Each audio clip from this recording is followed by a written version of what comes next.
I would say this much. The pickaxes are plentiful.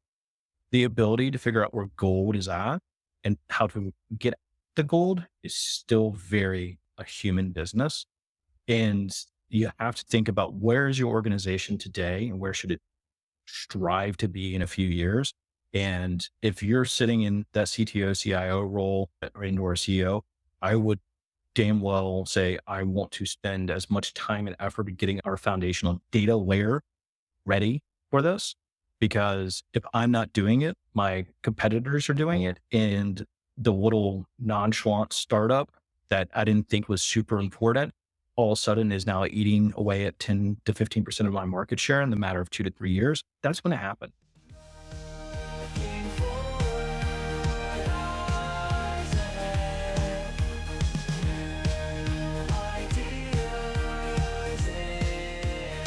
Welcome back to Looking Forward, where we explore transformative solutions for today's most pressing enterprise challenges.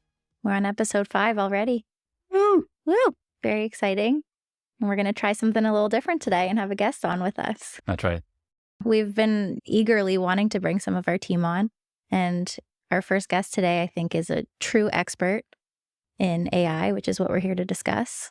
And very, very brave for being our first guest. Very patient. Yep. Very flexible. So anyway, today's episode is about AI adoption, the 3 kind of different phases of AI adoption that an organization can have. This is a framework that our guest likes to use a lot in his conversations, in his content. He'll elaborate more on that. That's an exciting topic, especially as organizations are figuring out where they fall within this generative AI, I guess we'll call it a spectrum that Doug is going to walk us through. Oops, I gave away his name. That's right, everybody. It is Doug Smith, our principal AI and data analytics consultant. Woo! What's up, Doug? I'm excited to be here. This is my first take at the Looking Forward podcast. I'm excited. Woohoo, our first guest. We're excited to have you. But before we do dive into our conversation today, can you give our listeners a little background about yourself, Doug, your journey and what led you to where you are today? Yeah. Came out of school, did a stint in venture capital. I had an opportunity to work and do some investment banking work and private equity work. The private equity work got me working on some strategy related projects. And as a sort of my own curiosity for undergrad, I did economics. And it just spurred the continuation of interest of measuring data. I spent a fair amount of time working at determination of how to look at data to drive operational improvement. And that just led me down the pathway of data science. Immersed myself in SQL and then Python. And then over the course of several years, so the past, I would say 6-7 years has been very, very much data oriented. But now a year and a few months, found myself at Ampersand. I had set up my own consulting practice doing data analytics projects. And now I'm leading this from a principal standpoint and excited to be here today. Thank you for joining us. Okay, so I know today we're specifically talking about adoption, and you had shared kind of a framework or an approach to kind of where organizations fall on this spectrum. So I wondered if you wanted to discuss that in a little more detail, whether they're consumers, integrators, or creators of the technology. Yes.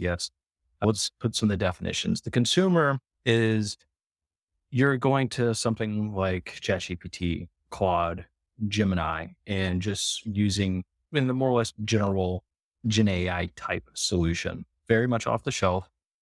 We've got very little about your company or organization built into it outside of what you're having to provide to it.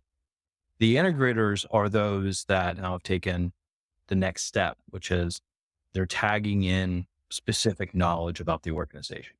And how they're doing that is integrating that into the data system, creation of vector stores, tying in knowledge graphs, et cetera, so that the agent, LLM, has the ability to look at that. And then you have the folks that are the creators. So they've really, really gone even beyond that, which is the development of proprietary LLMs. Yeah, I think that right before the OpenAI came out with ChatGPT and the years leading up to that, handful of years leading up to that, everybody was a creator in terms of the large enterprise segment. Everybody was hiring data scientists and trying to build their own models and do their own things. How do I monetize my data and how do I build the models to help monetize that data and so on and so forth. And it was actually like very difficult and very complicated, and seldom anybody was successful except for those handful of leaders in the technology sector that were driving everything. I think that when OpenAI came out with ChatGPT, actually a lot of creators realized they didn't need to be creators and pivoted to go back into being consumers as opposed to being creators, and realized, hey, my data is not that special, or I can incorporate my data into the way I consume with these existing models in a way. But what definitely happened was they gave up on, a lot of them gave up on being creators. And you could see it in the adoption of ChatGPT, just how many millions of users it got like right away off the bat. And then how many of those were enterprise users like using it off the grid outside of the organization that was well documented. The integrator space is really where it's at, because you're getting a combination of your data, your analytics, and then the subject, you're really able to apply the subject matter expertise of the people that are dealing with customers day to day or dealing with product day to day. You're able to encode that in a much better way and get a lot more value out of it. And I look at it, it's the cost of an AI project has got to be between 1/4 to 1/10 of what a traditional just building out some type of application or new feature set would have been 3 years ago, just from my standpoint. Yeah.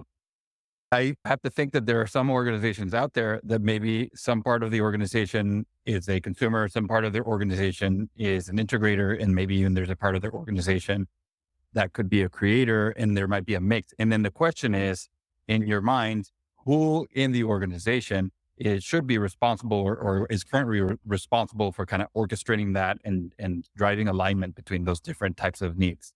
If I'm sitting in the COO role, CFO role, I can see like there's a clear pathway to automation of a lot of pieces of work that's there. And I'm striving for that. And I'm pushing my sales leaders, my product leader, my CTOs, like, why are we not doing those things? Why are we not exploring those things? Now, if I'm a CIO or CTO, I have a different situation that I'm having to deal with, right? Because now I've spent the better part of 5, 10, 15 years creating this nice cloud architecture ecosystem that's nice and secure. And now you're going to throw in a wrench here of this new thing that I might not be familiar with. There's a lot of folks that are risk averse, and the risk averse for a core reason is like, what is their role and responsibility? And often it is data security, it's sustainability, it's keeping the lights on, keeping things flowing and functioning. You got to be able to find who those innovators within the organization are and having that alignment to drive them. I think it's not necessarily fool's errand, but it's early days. I think a lot of what you're saying is very relevant to our own experience and very quickly building Sandy and what we wanted to accomplish through that, and seeing how quickly that's becoming common in organizations of all sizes. We were talking a little bit about Agentforce and how they're almost late to the game in announcing that. So I'm curious to hear your thoughts around that, specifically when we talk about AI agents and whether we think this is really as advanced as it's being marketed, or if it's just very quickly going to be common practice, how far you think that will go and the ultimate value that it will provide.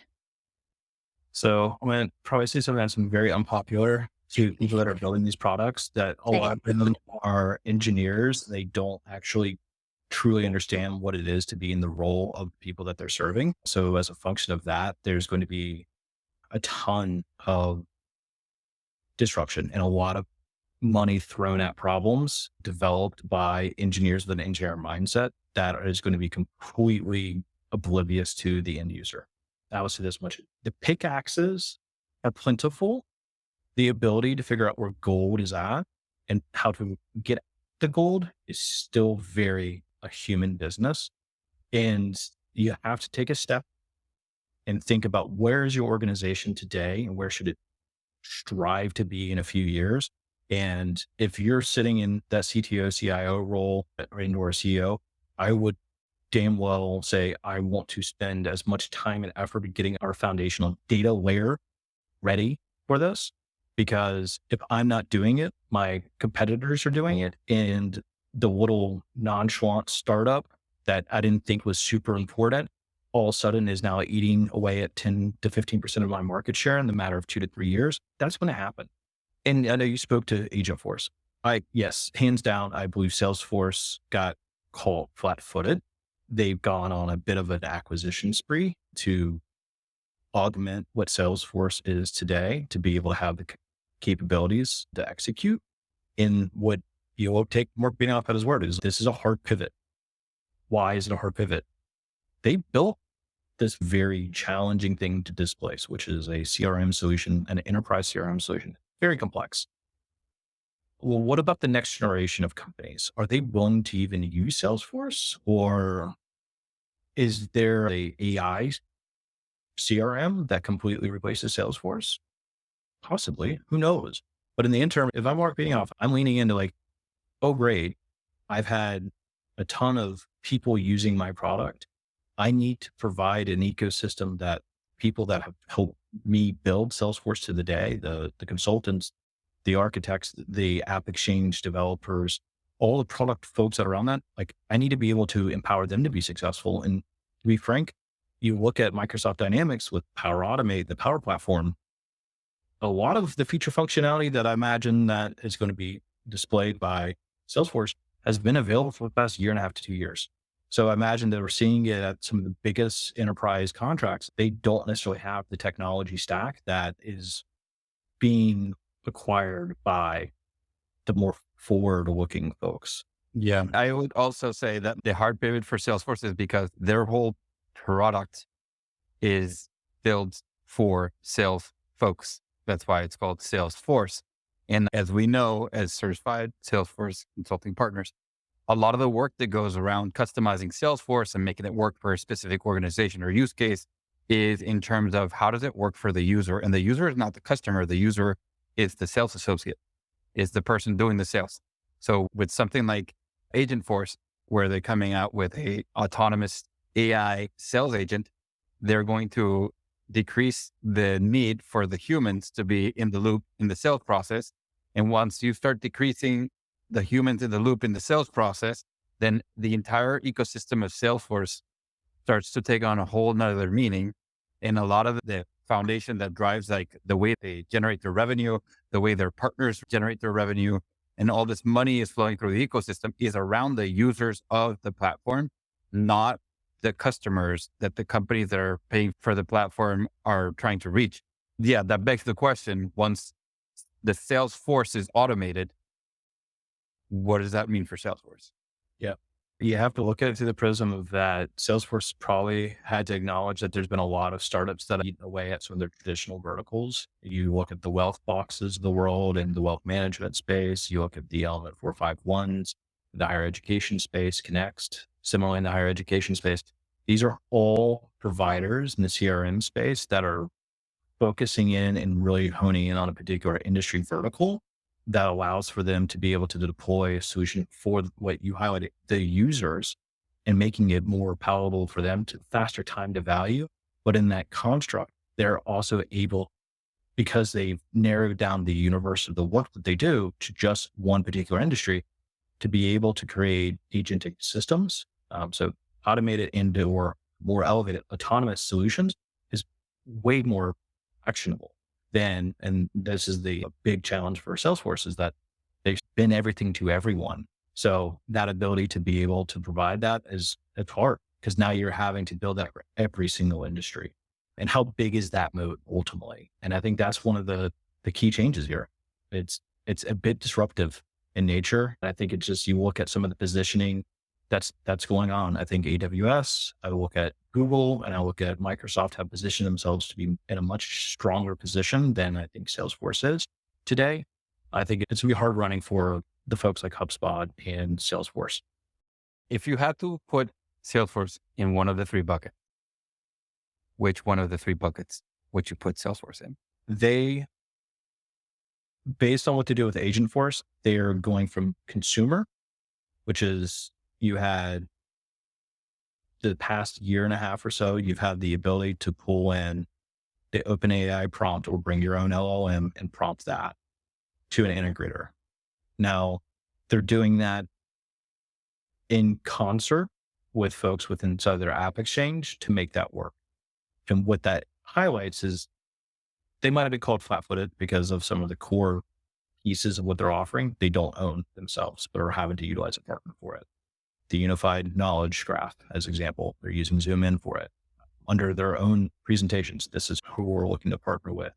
They themselves have produced an LLM that's quite performant, and it should be. I think there's things that Salesforce truly unlock from value creation of their own ecosystem that I think they've been reluctant to do. But they can do a lot. They really, truly can make Salesforce a magical experience, but they have to be willing to play a long game and not focus on squeezing revenue out of every single user. Okay, great. Doug, you said a lot of very interesting things, and we talked about some really cool stuff. I think we could definitely have you back on a few times to talk about some of those, unpack some of those things and have more fun with you. We're running out of time. We only have so much time in the podcast and every episode. But before we go, we wanted to ask you a question. If you had a blank canvas and you could design the future, let's say in 15 to 20 years from now, what would you want us to see when we get there? I believe it's the fluidity of communication. And today, like having to do things through baseline screen, I think that changes, as weird as this sounds, and I would get really futuristic, but like with brain computer interfaces, I think it's very plausible that we have like a routing system that you're able to communicate with people through BCI. Or like, hey, I need to send that message to Alejandro. Alejandro has that encoded of like, oh yeah, they need to impart that information into your brain. That's probably something that will be out there. What are the business models, right? You already hear about pieces of this. I think Sam Altman alluded to this of everyone should have some kind of, as a citizen, have access to some form of compute. And does compute and storage become the means by which people trade? Scary. It's a very scary thought if you think about that. But I think it's probabilistic. I'm very, very positive though. I look at the world in the next 3 to 5 years is going to be a much better place than it is today.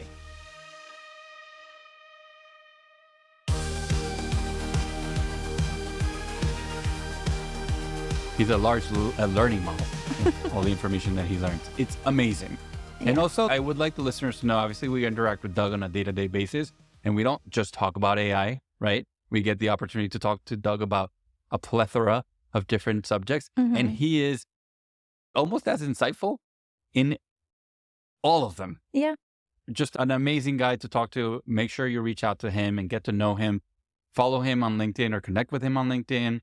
Read his blog posts. Yep. Go to thinkampersand.com blog, and you can find some really interesting articles by Doug.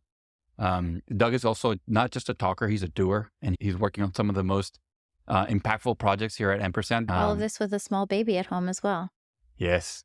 Congratulations, Doug, on that recent addition to the family. Yeah. So I think the key takeaways here from this conversation with Doug is how to understand where your company falls on that consumer, integrator, creator spectrum. And then some organizations, as we discussed, might be doing a little bit of each, but understanding that will really help you determine the return on investment and also how to focus your energy and your resources into the best approach that is fitting for where you are in the spectrum as an organization. Yeah. What do you think, Jen? Yeah, agreed. Yeah. Yeah. What was your favorite part of the interview? Tell me. I like that he's really done his homework, and you can tell that he is passionate about the topic by all of the reading that he's done around organizations that are doing it well, because I think that says a lot. It's one thing to just talk about AI, but then to see it in action and learn from those who have been brave enough to go before you and do it themselves and be successful. We can learn a lot from those companies, those organizations. So yeah, I also appreciated his origin story how he got to where he is now. I thought it was fascinating, his transition from finance into analytics, and something that some of us could relate to. So I think that's inspiring in a lot of ways. Yeah. And then obviously like his vision of the future. I love that he's a tech optimist. Yeah. And he's imagining a future where technology continues to aggressively evolve and progress, but at the same time, in a way where our humanity is preserved. So just a big shout out to Doug. He really does have a very unique personality and is someone that I admire on a day-to-day basis. And I learn a lot from him. That's great. Shout out to the whole team, as we always do, and thank them so much for their dedication to innovation and all the things they do to make Ampersand so great. And I would like to give an additional shout out this time to our valued listeners. And we hope that, we deliver another great episode for you. Yes. But if you're asking yourself, could I do more? The answer is, yes, you can. Always. Number one, you can follow the pod. We need more followers. We'd love to get more followers. Number two, tell your friends and family. I mean, as long as you think that they would be interested in the kind of stuff that we're talking about here, ask them to try out the pod, listen to it, maybe a particular episode that you think that they would be interested in. Please let them know. And of course, provide feedback. We need some feedback. We've gotten some great feedback so far, but boy, could we use some more. And ideas. Always open to ideas for the next episode. Make sure you click on that LinkedIn profile link in the description of this episode for Jen's profile, Jen Robinson, Alejandro's profile, Alejandro Jagerman, and Doug's profile, Douglas Smith. Yes, he goes by Douglas on LinkedIn. I believe so. Yeah. Man of many names. Well, that's a wrap for this episode of Looking Forward. Be sure to tune in next time as we continue exploring key innovations that are transforming the future of work. Until next time, keep looking forward.